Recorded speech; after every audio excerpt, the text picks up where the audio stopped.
Bonjour à tous.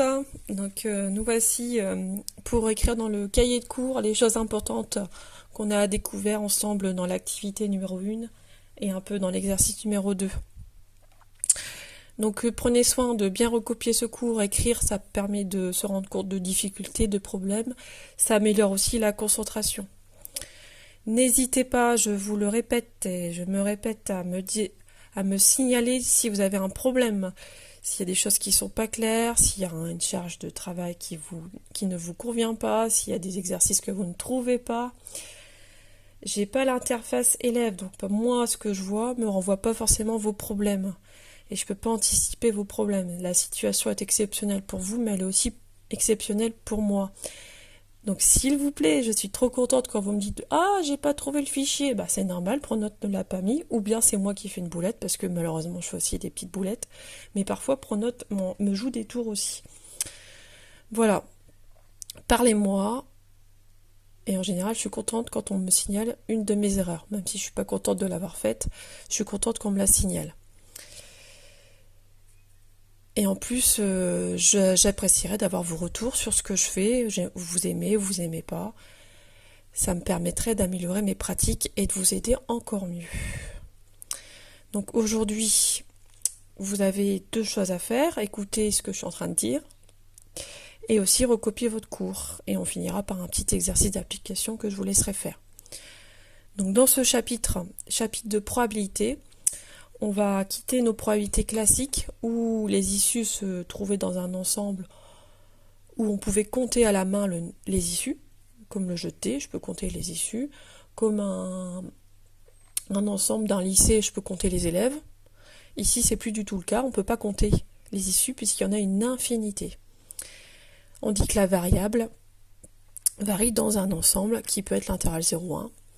Donc là, on parle de loi continue parce que la variable prend un ensemble de valeurs qui varient continuellement dans un intervalle. Elles sont plus isolées, comme dans un jeu de dés par exemple. Donc dans l'exemple 1, vous vous souvenez, un élève choisit un nombre au hasard entre 0 et 1. Donc ça peut être l'intervalle 0,1 fermé ou l'intervalle 0,1 ouvert. On verra qu'il n'y a pas d'incidence sur la suite. Donc ici, l'intervalle I considéré, c'est l'intervalle 0,1.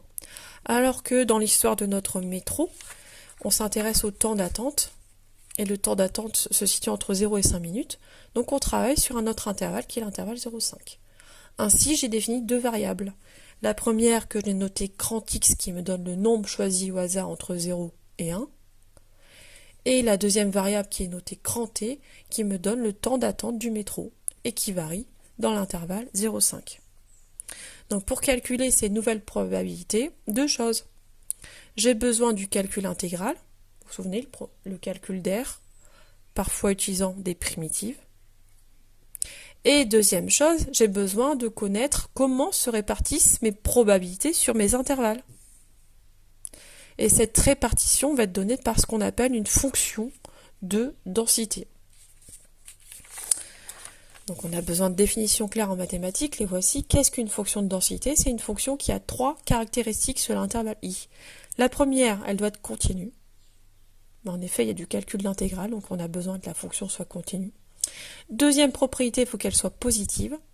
Là, pour parler d'air, c'est mieux. Et enfin, la dernière, puisqu'on est dans un contexte de probabilité, vous savez que la probabilité de l'univers est égale à 1. Et ici, on retrouve cette probabilité égale à 1 avec l'intégrale. L'intégrale de la fonction entre a et b, si l'intervalle i est noté ab, doit être égal à 1. Ce qui veut bien dire que l'air sous la courbe entre a et b est égal à une unité d'air. Voilà ce qu'on appelle fonction de densité. Et c'est grâce à elle qu'on connaît comment se répartissent les probabilités. Et c'est grâce à elle qu'on va calculer ces nouvelles probabilités. Une fois qu'on a défini notre fonction de densité, on peut exploiter ce qu'on appelle une loi de probabilité continue, ou encore appelée loi à densité. Donc pour dire qu'une variable x a pour densité la fonction f,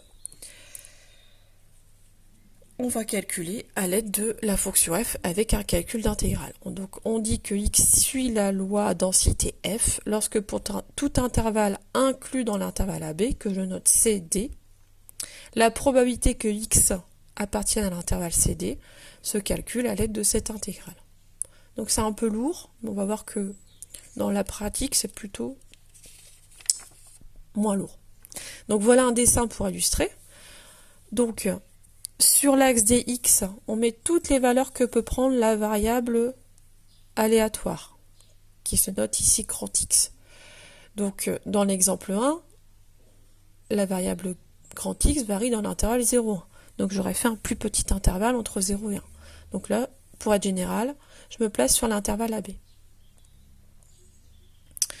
Donc l'aire sous la courbe, c'est une belle fonction de densité que j'ai dessinée ici en violet. C'est la courbe d'une fonction de densité. Forcément, l'aire qui est sous la courbe entre A et B est égal à 1. Je suis dans un contexte de probabilité. La fonction est clairement positive et clairement continue. Donc c'est une fonction de densité. L'aire entre A et B est égal à 1, je le rappelle. Et pour calculer la probabilité que la variable soit entre C et D, je place ces deux nombres sur l'axe des X. Et je vais calculer l'aire entre C et D qui est sous la courbe. Et ça me donne la probabilité que j'ai symbolisée en rouge. Voilà. On va appliquer cette généralité à l'exemple 1. Donc exemple 1, je choisis un nombre au hasard. La variable x me renvoie la valeur de ce nombre. Ma fonction de densité, c'est la fonction constante égale à 1 sur l'intervalle 0, 1. L'aire sous la courbe, c'est l'aire du carré de côté 1. 1 fois 1, ça fait 1. Quelle est la probabilité que le nombre choisi soit entre 0,5 et 0,75 ? Je mets en évidence l'aire qui m'intéresse, sous la courbe entre 0,5 et 0,75, et je calcule l'aire de ce domaine que j'ai hachuré en rouge. Et j'obtiens l'aire demandée qui me donne la probabilité souhaitée. Donc la probabilité que x soit entre 0,5 et 0,75. Donc vous voyez, il y a deux façons de noter, soit avec un intervalle, et le signe appartient, ou bien avec une inégalité. C'est l'intégrale de la fonction constante égale à 1 entre 0,5 et 0,75. Difficilement, je peux utiliser une primitive. Cette méthode marchera à tous les coups. Une primitive de la fonction constante égale à 1, c'est la fonction t, ou x. Ici, je travaille avec la variable t, donc je m'adapte, je mets t. Et ensuite, je remplace t par 0,75 moins la même chose, t, en remplaçant par 0,5, ce qui me donne la valeur 0,25. Bon, c'est un peu dommage de perdre du temps à utiliser une primitive, mais après, il faudra connaître cette méthode de primitive et l'utiliser pour calculer ces nouvelles probabilités.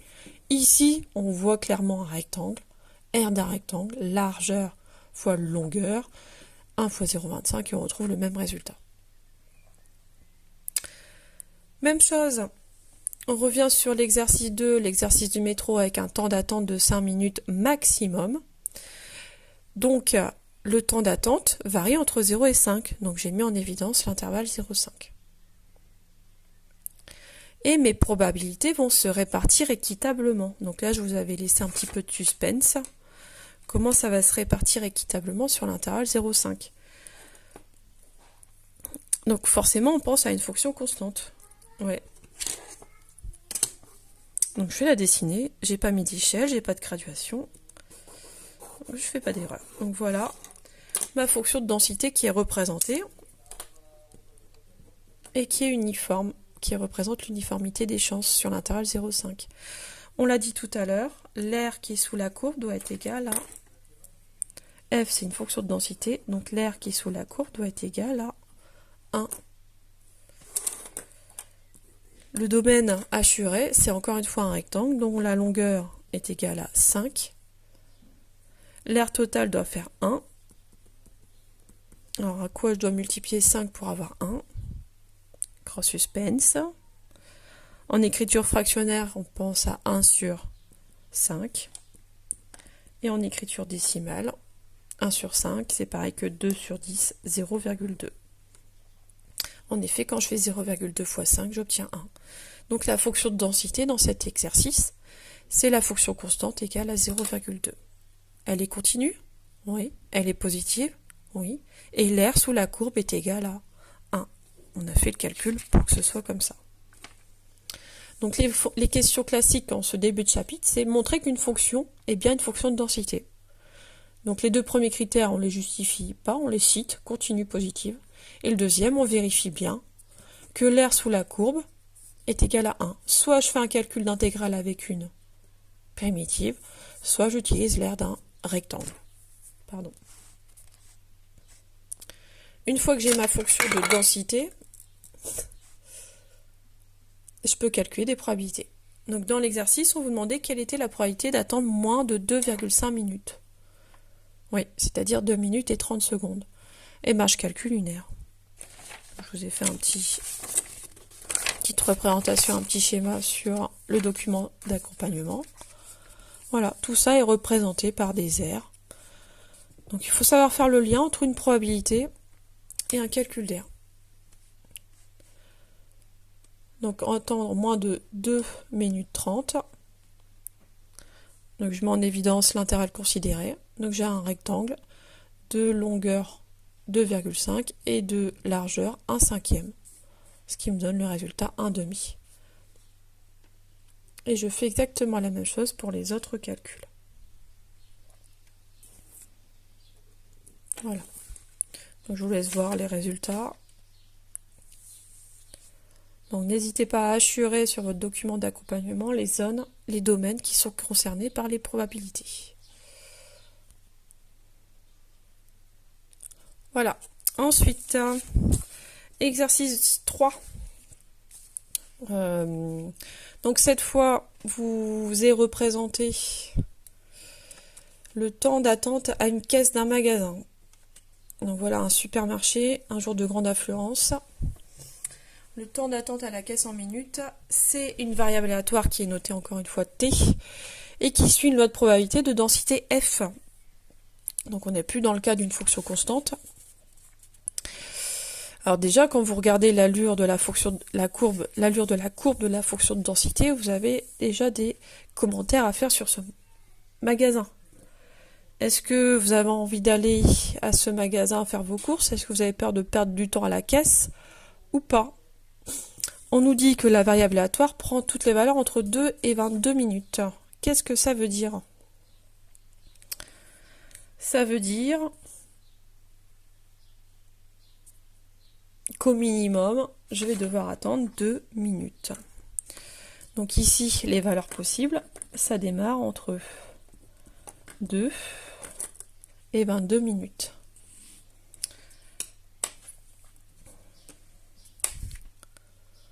Voilà. Ensuite, ici, la courbe est plus haute, plus le temps d'attente proposé augmente, plus les probabilités sont finalement faibles. Il est certainement plus probable que j'attende entre 2 et 6 minutes qu'entre 18 et 22 minutes. Donc ça, c'est plutôt rassurant. Donc justifier que la fonction est bien une fonction de densité. Donc comme tout à l'heure, vous allez regarder si l'aire sous la courbe entre 2 et 22 est bien égale à 1. Et vous n'allez pas oublier de citer les deux autres propriétés. La fonction est continue et positive, c'est évident. Ensuite, quelle est la probabilité que le temps d'attente soit inférieur à 10 minutes? Donc là, sous-entendu, je me suis trompée quand j'ai assuré. Inférieur à 10 minutes, il faut que ce soit compris entre 2, donc ça démarre à 2, jusqu'à 10 minutes. Donc pour trouver la réponse à cette question, il faut connaître l'aire de ce domaine.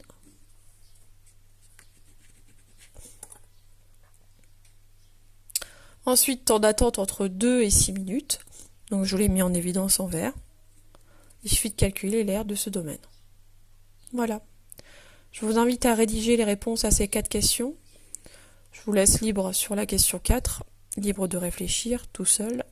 Et je pense que vous serez capable de la faire. Et je vous dis à bientôt. Et n'hésitez pas à poser vos questions ou à me laisser des commentaires, positifs comme négatifs. Merci beaucoup.